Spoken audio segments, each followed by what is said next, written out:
Olá, gente querida da minha comunidade Vila Olímpia. Olá, você que nos acompanha pelas redes sociais. Muito obrigado por nos assistir. Muito obrigado por nos acompanhar. Você é muito bem-vindo nessa série que estamos estudando como enfrentar a crise com otimismo e esperança. Bom, essa semana, ouvindo muitas coisas, notícias, e dentre elas, notícias falsas, notícias verdadeiras, teoria da conspiração, enfim. Mas eu vi acerca de governantes, países que estariam planejando uma dura sanção contra o governo da China. O governo da China teria que pagar essa conta dessa pandemia mundial. Motivo?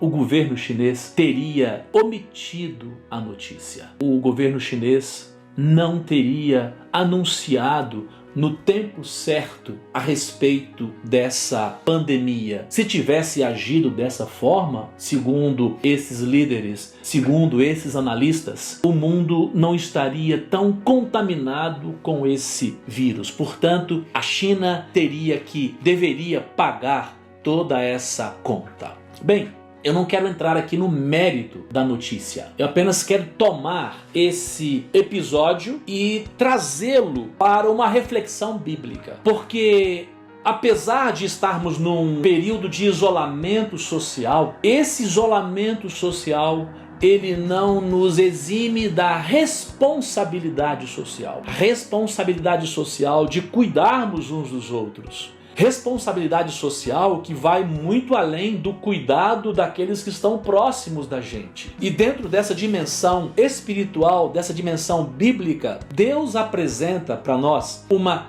responsabilidade social de vida ou morte eterna. Acompanhe comigo em Ezequiel capítulo 33, os versos 1 a 9. Diz assim: O Senhor me disse o seguinte: Homem mortal, diga ao seu povo o que acontece quando eu faço vir a guerra a um lugar. O povo desse lugar escolhe alguém para ser vigia. Quando vê o inimigo chegando, o vigia dá o alarme para avisar toda a gente. Se alguém ouve o aviso, porém não se importa, e o inimigo vem e o mata, esse alguém é responsável pela sua própria morte. Ele é culpado da sua própria morte porque não se importou com o alarme. Se tivesse se importado, poderia ter escapado. Mas se o vigia vê o inimigo se aproximando e não dá o alarme, o inimigo vem e mata aqueles pecadores. Nesse caso, eu considerarei o vigia como responsável pela morte deles. Agora, homem mortal,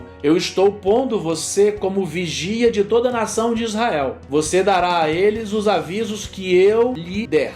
Se eu disser que um homem mau vai morrer, mas você não o avisar para que mude o seu modo de agir e assim salve a sua vida, aí ele morrerá, sendo ainda pecador. Nesse caso, eu não considerarei você como responsável pela morte dele.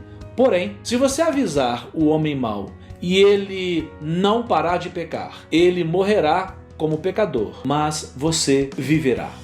Você percebe Deus apresentando a você e a mim uma responsabilidade social, espiritual. Uma responsabilidade que vai além do cuidado que devemos ter com aqueles que estão próximos de nós. Uma responsabilidade que implica em vida ou morte eterna. Uma responsabilidade que implica em destino eterno.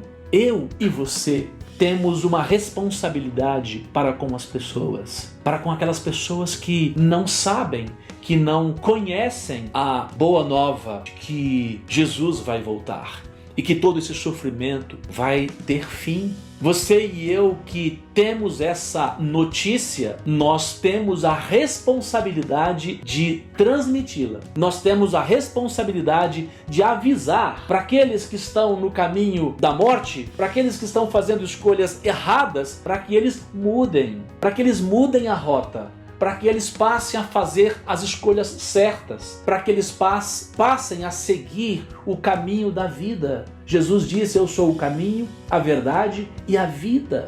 Meu querido, minha querida, que você possa ter o seu coração sensível, a sua mente sensível para essa responsabilidade que Deus coloca diante de você, que Deus coloca diante de nós. E assim sejamos vigias fiéis e anunciemos a boa nova de que Jesus está muito perto de voltar. Deus te abençoe e a gente se vê na próxima.